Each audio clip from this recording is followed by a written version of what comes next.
এই মুহূর্তে নির্বাচনের খবর সংগ্রহে ঢাকা বিশ্ববিদ্যালয়ের সিনেট ভবনে আছেন সহকর্মী নাবিল জাহাঙ্গীর। কথা বলছি তার সাথে। নাবিল, আসলে ডাকসু নির্বাচনটা আসলে ঢাকা বিশ্ববিদ্যালয়কে ছাপিয়ে সারা দেশের মানুষের আগ্রহের কেন্দ্রবিন্দুতে পরিণত হয়েছে। এই মুহূর্তে আসলে ফলাফল জানতে চায় সবাই। ফলাফল পেতে আসলে আর কত সময় লাগবে, কিংবা গণনার আসলে কি পর্যায়ে আছে আমাদেরকে জানাবেন।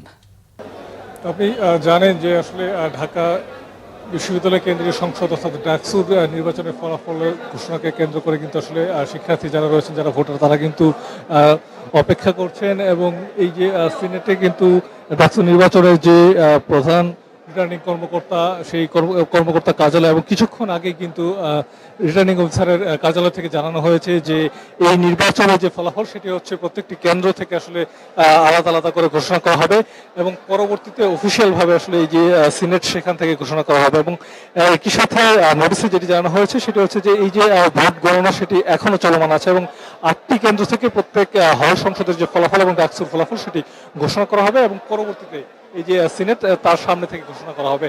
এবং এই কারণে কিন্তু আসলে আমরা দেখেছি যে আসলে মধ্যরাতেও কিন্তু আসলে যারা শিক্ষার্থী ঢাকা বিশ্ববিদ্যালয়, তারা কিন্তু এখানে এসেছেন এবং অপেক্ষা করছেন। এবং ঢাকা বিশ্ববিদ্যালয় ক্যাম্পাসের যে পরিস্থিতি সেটি যদি আমি আপনাকে বলি যে আইন শৃঙ্খলা রক্ষাকারী বাহিনী যারা সদস্য তাদেরকে মোতায়েন করা হয়েছে এবং এখন পর্যন্ত কিন্তু ভেতরে তেমন কোনো বিশৃঙ্খল যে পরিস্থিতি, তেমন কোনো বিশৃঙ্খল পরিস্থিতি তৈরি হয়নি। তবে ঢাকা বিশ্ববিদ্যালয়ের যে প্রবেশ মুখগুলো রয়েছে অর্থাৎ শাহবাগ, নীলক্ষেত, আপনার হাইকোর্ট, এই প্রবেশ যে পথগুলো সেখানে কিন্তু আসলে প্রচুর জনসমাগমের একটি কথা শোনা যাচ্ছে। এবং আমরা দেখেছি যে শাহবাগ এবং নীলক্ষেতে প্রচুর জনসমাগম হয়েছে এবং যারা প্রার্থী রয়েছেন তাদের পক্ষ থেকে কিন্তু বিভিন্ন ধরনের দাবি করা হচ্ছে। এবং এই যে নির্বাচনকে কেন্দ্র করে কিন্তু বিভিন্ন ধরনের যে গুজব সেটিও ছড়াচ্ছে। তবে আমাদেরকে কিন্তু নির্বাচন কমিশনের পক্ষ থেকে জানানো হয়েছে যে এখনো যে ভোট গণনা সেটি চলমান রয়েছে এবং ভোট গণনা শেষ হলে যে সংশ্লিষ্ট কেন্দ্র থেকে সেটি প্রথমে ঘোষণা করা হবে এবং তারপরে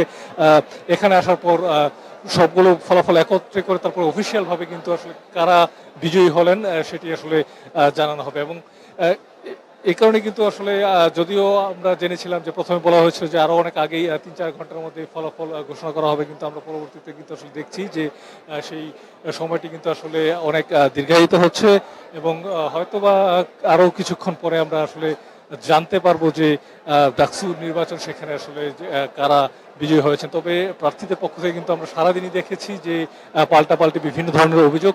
কেউ কেউ কিন্তু বলছেন যে অন্য পক্ষের প্রতি ভোট কারচুপির অভিযোগ করেছেন। বিশেষ করে ছাত্রদলের পক্ষ থেকে কিন্তু শিবিরের উপর এরকম একটি অভিযোগ করা হয়েছে। আবার শিবিরের থেকেও কিন্তু ছাত্রদলের দিকে কিন্তু এই ধরনের অভিযোগ করা হয়েছে যে তারা ভোট কারচুপি করার চেষ্টা করছেন। তবে নির্বাচন যারা পর্যবেক্ষণ করেছেন শিক্ষক নেটওয়ার্কের পক্ষ থেকে কিন্তু বলা হয়েছে যে এই যে নির্বাচন সেটি সুশৃঙ্খলভাবেই অনুষ্ঠিত হয়েছে।